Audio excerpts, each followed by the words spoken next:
คนละหลายมืออยู่สิได้เทนะกล้วยเขาเจ้าไปไหว้เห็นบ่แม่นอ๋อแต่ว่าถึงแบบคือกล้วยเอาเขาได้ลายสินี่เขาเจ้าไปแปรรูปแบบนี้เอาไปแบบเฮ็ดข้าวต้มขนมบ่ได้ว่าเฮ็ดได้บ่มีแต่เวียดขายชุ่ม8เครือนี่คันหนึงประมาณ12ล้านพุ่น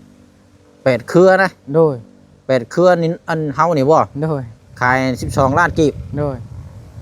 แพง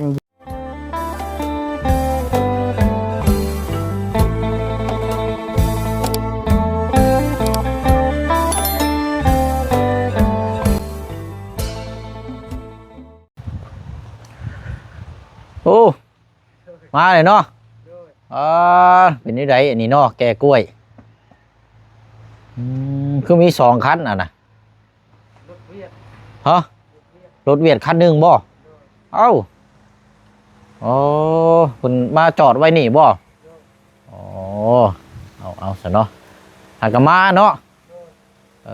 เอาก็ถือว่ามาพบมาเจอกันพอดีเลยใส่เนาะอันนี้เพื่อได้นัดได้มาพี่น้องเนาะเพราะว่าหากมาแต่บ้านอดรไปอัปเดตเบิ่งทางบ้านของทางน้องลาลาเนาะแล้วก็ทางไม้48กับขาดแต่ว่าได้ซื้ออยู่บ้านของทางน้องเน็ตแล้วก็ให้ทางสร้างเขาดำเนินการแล้วเนาะพี่น้องเนาะ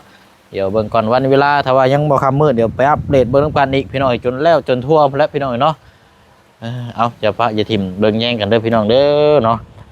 กำลังสร้างดำเนินการแล้วพี่น้องอยู่ในขั้นตอนมุงสังกะสีเนาะแล้วก็เข่าผาน้ำแน่เนาะเอามาถามมาพูดมาคุยทางนี้น้ำบ่านี้เนาะพี่น้องเนาะเขตของทางเจืองเนาะกับทักทายสบายดีและสวัสดีพ่อแม่พี่น้องเบิดสุขุสุคนเด้อพี่น้องเนาะพบเจอกันอีกคือเก่าคือเดิมเนาะเอา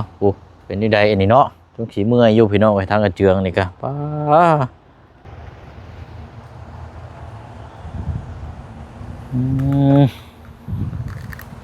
เป็นยังไงเนาะคือว่าได้รถเวียดมานำโดยเอาอยู่ดีไม่แห้งสบายดี3:30เนาะเกือบ4:00แล้วก็มาแต่บ้านนาดอนนายกันมาแล้วก็ได้มาจอดเข่าของน้ำทางนักซอนเลยแวะมาเบิ่งอีกก่อนเป็นยังไงเนาะแกกล้วยเฮามื้อนี่ได้จักรอบจักเที่ยว2เที่ยว2เที่ยวโดยโอ้แกแหละไปส่งอยู่ไสนี่นะส่งอยู่เวียดข้ามไปเวียดเลยโดยจักเครือกว่าจักแก2เทื่อ2คัน16เครือเทื่อละ8เครือเด้เที่ยวละ8เครือโดยได้2เที่ยวเนาะโดยบัดนี้อันยังสิไปอีกอยู่บ่บัดนี้พักแล้วพักเนาะโดยตอนเช้ามื้ออื่นอีกตอนเช้ามื้อไปต่ออีกโดยก็เมื่อกว่านี้อีกมื้อประมาณได้เลย3เที่ยวมื้อนี่3เที่ยวมื้อนี้2มื้อนี้เนาะโดย3เที่ยวนี่แม่นค่ำนะมื้อนี่เนาะโดยครับมื้อก็ไปแต่เช้าอีกใช่บ่โดยไปแต่เช้าแล้วแต่3:00นมื้อนี้ไป3:00นเวียดว่า4:00นกว่าอีกไปตัดกล้วยแต่ตี4โดยโหดีดอกอันเนาะหิวรับหิวนอนพอรู้บ่นี่โดยกำลังนอนแซ่บได้ช่วงนี้เนาะโดยอันเวียดอันคนเดียวกันกับที่ว่าเรามาเอิ้นอยู่หน้าห้านหน้าบ้านเจ้านี่บ่ผู้นั้นบ่โดยรับจ้างเนาะได้เท่าไรแล้วได้เที่ยวเท่าไรดีได้300,000แต่ว่าเพิ่นยังบ่ให้แล้วเพิ่นแหละเพิ่นเขาจบงานนะนี่เนาะโดยแบบรถเฮาเองน้ำมันนี่เติมเองบ่น้ำมันเขาโอเคให้ซื้อเนาะโดยเขาไล่เที่ยวละ150,000เที่ยวละ150,000โดย2เที่ยวก็300,000มื้อนี้เนาะโดยพอจบงานเพิ่นแล้วจังเช็คบิลเนาะโดยนี่แหละเนาะคอยอันนี้ไปเนาะอยู่ได้รับจ้างมื้อละ150,000นี่ก็โอ้ถือว่าราคาก็ได้อยู่เนาะสูงอยู่ได้แต่ว่าเมื่อยแหละหักถือว่าได้เนาะถ้าอาชีพถ้าเฮาบ่ถนัดถ้าเฮาบ่คุ้นเคยนี่เฮ็ดบ่ได้หรอกอันนี้โดยเอาแกเดี๋ยวตัวได้ก็8เครือใช่บ่โดย แต่ขี่รถเปล่าสิก็สิล่มเลยนะนี่กล้วยนักครับ 8 เครือข้างหลัง5ข้างหน้าอีก3นี่ได้นี่วางไว้นี่ได้เนาะเรียงนี่ทางหน้าก็ใส่นี่นี่เนาะ โดย น้องโอ้โอ้ไว้แล้วเนาะ โดยแบกไปชวนหั่น เมื่อย เนาะ แบกไปชวนเอาไว้ในรถตัดอยู่ในสวนก็แบกมารถอีก โดยรถไก่แบบชวนพังพุ่นรถเฮาไว้ปะนั่นนี่แหละ หมายว่ารถมันเข้าไปบ่ฮอดใช่บ่ โดยบ่ฮอดในสวนแบบมันบ่มีทางเลยทางยางเอาได้ทางเข้าไปรู้จักบ่ได้ ย่างออกย่างเข้าเนาะ โดย ไกลอยู่บ่มองไป บ่ไกลปานใดทางแวขี้เหงื่อนั่นแหละ มองกันน่าเคยไปอยู่บ่ บ่เคย ทางเดินจีนมันทางยากก็ใกล้แหละทางบ่ยากสบายทาง ใครอยู่ซะเนาะ โดย เนาะเอาเดี๋ยวแจ้งเพิ่มเติมน้ำอีกก็ได้เนาะ โดย สำหรับทางเทพื้นนี่น่าจะหลังวันที่14กุมภา โดย เนาะเพราะว่าไอ้โทรถามทางสร้างกี้นี่ โดย โทรไปเพิ่นว่าหลังวันที่14สิหามื้อเพราะว่าเป็นหยังจังว่าสิหามื้อว่าเขาเจ้าเทนี่เขาเจ้าสิเอาเครื่อง โดย เอาเครื่องเนี่ยบ่เครื่องบดนั่นน่ะอยู่ในวัดน่ะเด้ โดย เพราะว่าเครื่องเขาเจ้ามีอยู่วัดแหละจะบ่ใช้อันคนเทเป็นหยังวะใช้เครื่องตีปูนนั่นเด้ โดย ตีปูนว่างนะ ใส่ไผ่แหละจ้ะ ใส่ไผ่วันนี้ก็เลยอาจจะลังพุ่นแหละเพราะว่าเฮ็ดวัดก่อนให้มันแล้วนะ โดย ก็บ่เป็นหยังพอดีแล้วกลับมารอบหน้าเนาะ โดย กลับมารอบหน้าจังติดตามเบิ่งนำกันอีก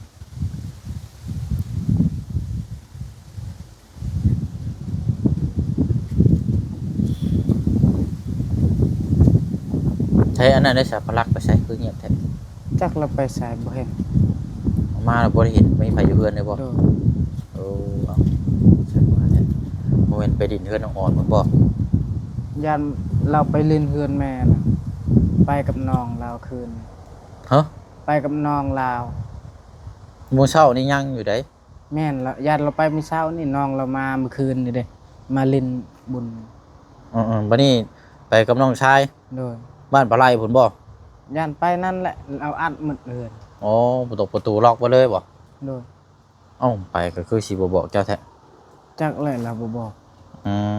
ม บ่ฮู้เลยว่าเราจะไป จักไปทางใดเนาะ โดย ไปพุ่นก็แม่นว่าตะแลงพุ่นแหละมาเนาะ โดย มา อย่างอื่น มาบ่ทันก็แม่นมื้ออื่นนะเนาะ โดย ห่วยหนุ่มโสดได้ฉันนี่เนาะบ่แรงนี่ โดย โอ้โหอืม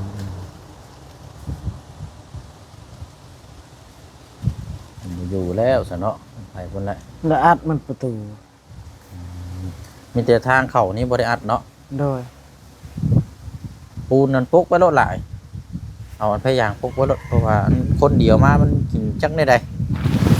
พวกแล้วก็ลมพัด หาอันพุละเศษไม่เอาดินบล็อกก็ได้มาติดไว้จักนำคนละหลายมืออยู่สิได้เทนะ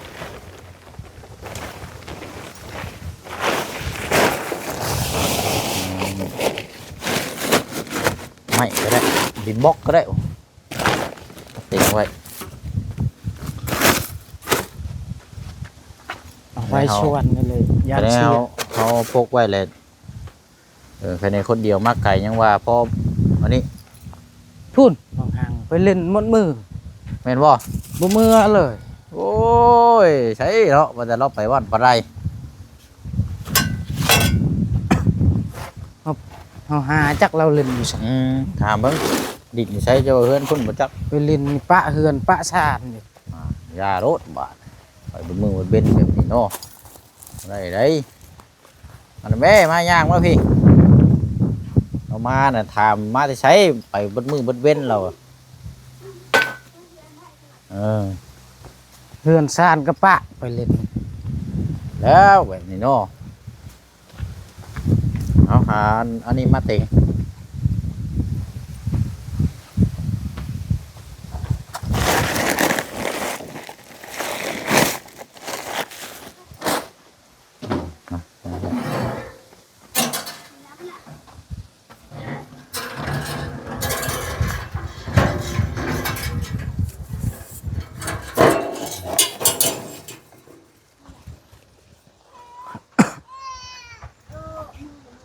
ไม่ยังวะนี่อาบน้ำบ่อาบน้ำอาบในเดือนสองแล้วพี่น้องนี่นแหละปกไว้เนาะเพราะว่ามันปล่อยไว้ถึงเทื่ออันนี้แหละพี่น้องน้องๆคนบ่อยู่เดี๋ยวสอบหนึ่งก็โยได้หลายเติบอยู่เด้โน่ฝึกมาเชื่องพี่น้องจักได้บุญเล่นพี่อยู่มันยังได้บาทเดือดđấyเราก็เนาะเมียไปอยู่เฮือนซานปะเฮือนปะซานเราก็เราจมอย่าดูđấyพี่น้อยลายได้แบบ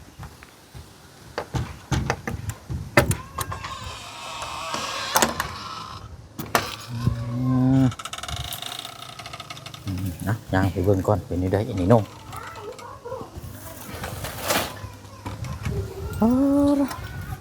กินแล้วบ่เข้าเจือ กินแล้วกินกับเวียด กินมาแล้วเนาะ โดย ได้ยังกินเลย กินกับเวียดอยู่นั่นกินข้าวกับ กินข้าว โดย ข้าวกล้องเนี่ยบ่ โดยเวียดซื้อให้คันแก้ได้เทื่อเดียวบ่กินละข้าวมีแต่เราให้เมื่อเลยละช่องเที่ยว สองเที่ยวก็เลยให้กินข้าวกินน้ำก่อนเนาะ โดย นั่นเมื่อยเด้อหิโน่ โดย มื้อจังไปต่อลุยต่อเนาะ โดยมื้ออื่นไปแต่เช้า อยู่ตีอีกตื่นแต่ตี3ตี4 โดยมื้ออื่นย่านตัดอยู่ภูนี่บ่จักมื้ออื่น เอากล้วยเราบ่ แม่น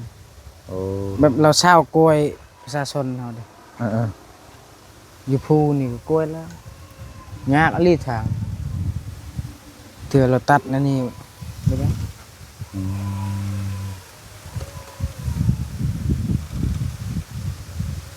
ปลูกอยู่ในภูในนี่มันยากได้เนาะรถรางเที่ยว โดย ว้าวถึงนี่ก็ถ้าว่าเจ้าเคยแบบรับส่งกล้วยแบบเช่นนี้กล้วยนี่เขาเจ้าส่งไปแบบเช่นนี้เอาไปแปรรูปนี่เฮ็ดหยังล่ะส่วนหลายนี่นำเข้า เวียดเฮ็ดนะ เอาไปเฮ็ดแบบบริโภคแบบได้นี่นะ แบบเราก็จำเฮ็ดคือกันเราเฮ็ดเป็นอันนั้นนะเราตัดเครือมันเฮ็ดเป็นวีเอาวีมันออกแล้วก็ใช้ในจาน แบบอันกล้วยเขาเจ้าไปไหว้เห็นบ่ แม่น อ๋อแต่ว่าถึงแบบคือกล้วยเอาเข้าได้หลายสินี่เขาเจ้าไปแปรรูปแบบได้เอาไปแบบเฮ็ดข้าวต้มขนมบ่ได้ว่าเฮ็ดแบบใด บ่มีแต่เขาเฮ็ดจำพีคือเฮา จำบ่มันแม่นน้อยๆเนาะเคยกล้วยเขาแต่ละมื้อ เวียดก็หลายเฮือน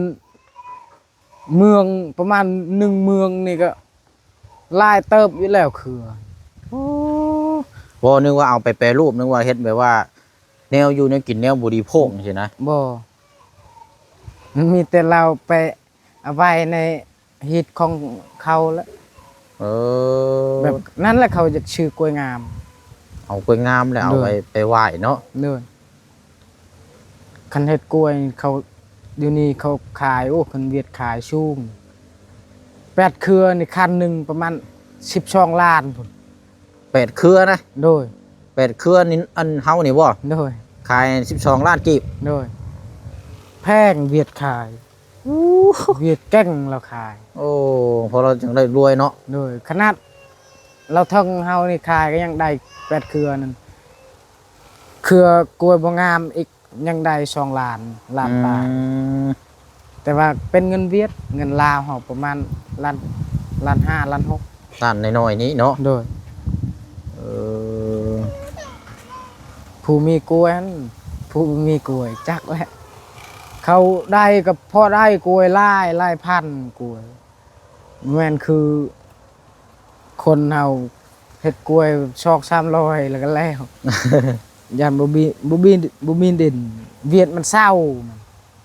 บ่อนใดก็มันเศร้ามันมีหลายกล้วย กับสิขายเนาะ โดย โอ้แสดงว่านี่เวียดที่เจ้าไปรับจ้างแก้ให้เรานี่เรามีหม่องหลายหม่องอันนี้เนาะ โดยส่วนหนึ่งนี่ประมาณ2,000ต้นผุ่นกล้วย ส่วนหนึ่ง แต่ว่าส่วนหนึ่งนั่นตัดช่องมือหมดเลยหลายคนไปตัด รับจ้างหลายคนตัดซอยกันเนาะ โดย เทื่อหนึงไปตัด16คัน16คันแบบนี้ 16 คันรถจักรนี่บ่ โดยแต่ว่าช่องเทื่อไปตัดมันก็หมดผู้ละ2เที่ยว แต่ว่านำกล้วยขายเข้าไปในเวียดนี่เป็นราคาเนาะ โดย โอ้รวยเด้นี่เจ้าของแล้วนี่เนาะ รวยและแล้ว อ๋อเป็นเนาะ แต่ แต่ ว่า ว่ากล้วยเช่านี่ปลูกอยู่ลาวเฮานี้เนาะ โดย แต่ว่าเรามาเช่าเป็นของคนลาว โดย ได้กล้วยแล้วเราไปขายน้ำส่งเขาพุทธ แบบคือคอยนี่เฮ็ดสวน อืม เราเฮ็ดงามสวนคอยแล้วก็เขาเซาประมาณสมมุติว่าเขาเซานี่10 ล้าน10 ปีละล้านก็เขาขายปีหนึ่งหันได้เลย รถเรืออีกเนาะ โดยเลื่อย โอ้เช่านี่คือเช่าเป็นมีกล้วยกุ้งยังนี่บ่ แม่น นึกว่า เป็น เช่า เฮา นึกว่าเช่ามีแต่แบบขี้ดินบ่แม่นเนาะ บ่แม่นเซาแต่กล้วย เอาง่ายๆเช่าแบบสวนกล้วยเนาะ โดย ประมาณปีหนึงนี่10 ล้าน บ่ปีละล้านกัน10 ปีก็10 ล้าน เอ้าคือถึกแท้ จักแหละ อยู่ไสน่ะมีว่าจะไปอยากไปเช่าแท้ โดยมีอยู่แถวเฮานี่มันเป็นตามสวนงามสวนบ่งามสวนงามก็เขา ห่วย เซาแพง มันก็สวนงามนี่แหล้วเนาะกันสวนงามนี่เฮาก็ดูแลเอาเนาะ โดย เฮาเช่าเอากล้วยเฮาก็ไปตกแต่งเอาแหล้วเนาะ โดย แล้วมันออกเครือออกหยังมาเลยก็เอาไปขายเนาะ โดย เออแต่ เวีย ว่า ดแบบนั้น แต่ว่ามันมีให้เช่าอยู่แม่นบ่ โดยมีแต่ว่าอุ้ยเดี๋ยวนี้ย่านเขาบ่อยากเช่าแล้วเขาเห็นกล้วย มันขึ้นราคาแล้ว อืม แต่ว่าชวนลายนี่เราท่องเฮานี่บ่มีลายปานใดกล้วย อืม มีแต่เวียดนั่นแหละมีลายกล้วย ก็เช่าเช่าหลายเนาะ โดยเราท่องเฮานี่ผู้มีลายก็เข้าไปขายมือหนึงมีแต่ประมาณ 4-5 มือมีแต่มือละคันหมดเลยบ่มีหยังลายเฮาแฮงกระแตกอีก คนในบ้านนี่ก็ยังบ่มีหั่น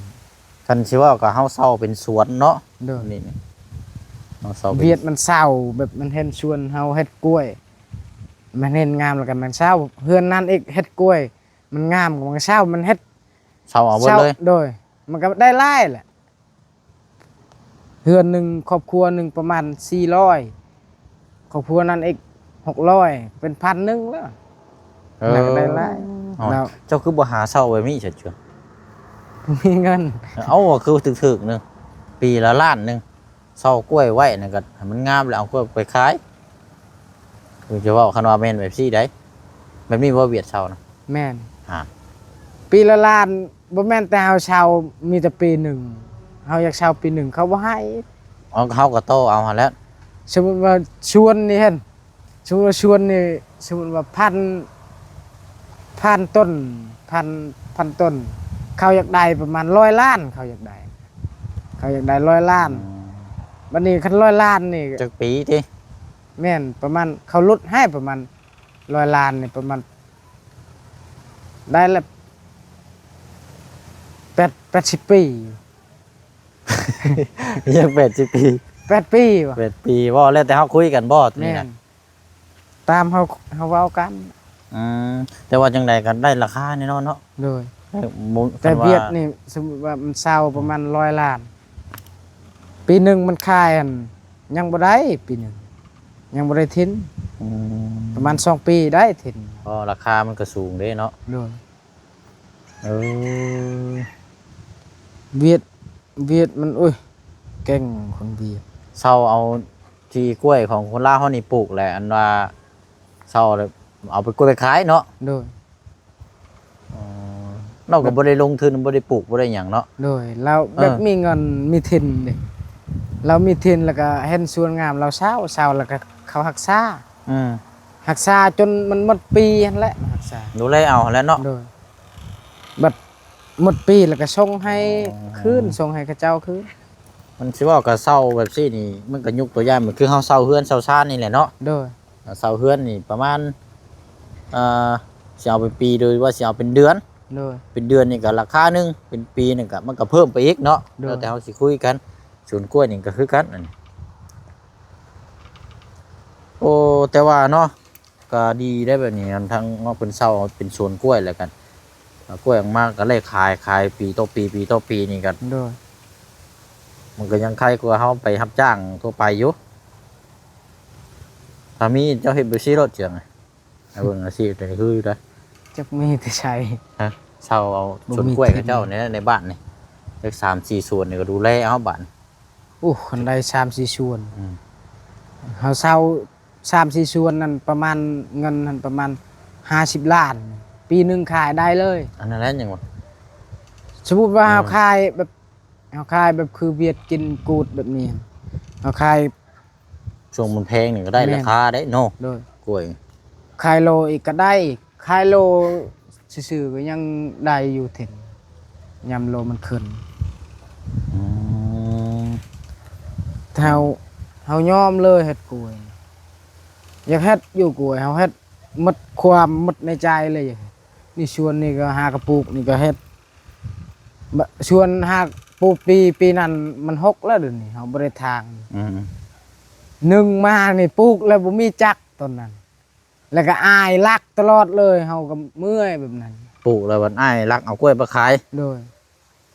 ลักตลอดเฮาก็เฮ็ดก็บ่ม่วนเขาลักตลอดเลย อืม เอาผู้รักษาบ่ได้คายจักเทื่อ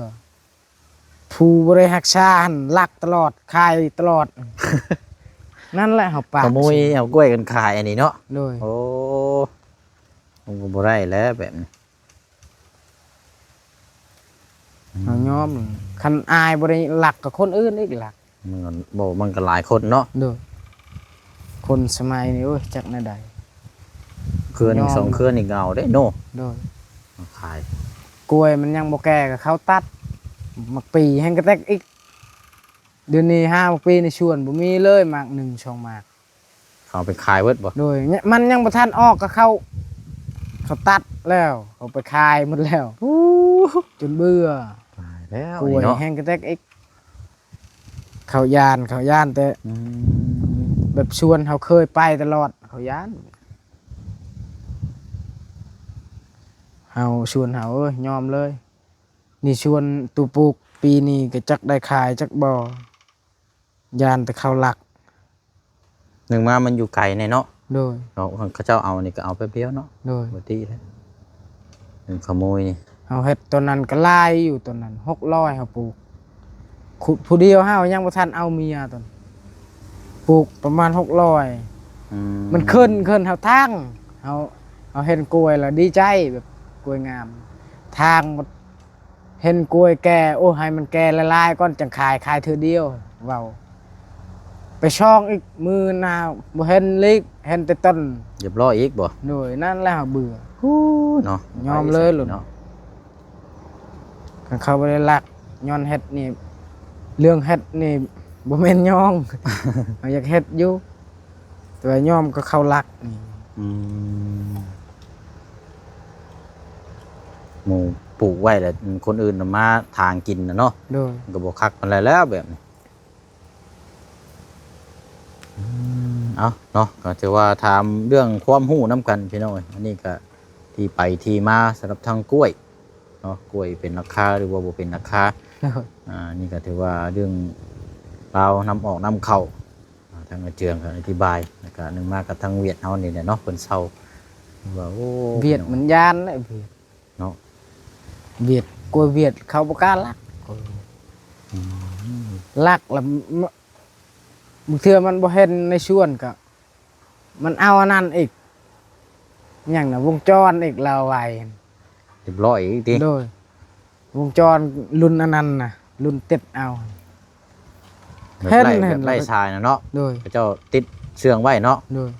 โอ้อันตรายเด้อ เห็นเขาแจ้งตำรวจเอ้า สวยอีกเนาะ โดย เอาโอเคซะเนาะมีแต่ว่านี่แหละพี่น้องเอ้ยพูดมาคุยนํกัน โด เนาะ ย ว่าจังคุยนํกันบาดนี้เนาะเอาโอเคซะเนาะน้องเนาะ โดยสบายดี เอาเนาะขอบใจละลายทั้งข้อมูลเกี่ยวกับกล้วยพี่น้องเนาะ โดย ชีวิตกล้วยๆแหละกันสิเว้ากันเนาะมันเป็นไปได้กะสิได้ดับมาได้ดี มื้อนี้วันหยังเนาะมื้อนี้เบิ่งมันพุธบ่มื้อนี้ แม่น เสียงไผมวยเวียดมาเอิ้นอีกดอกบ่ บ่แม่น มันบ่เวียดแกกล้วยนะเสียงหลังแท้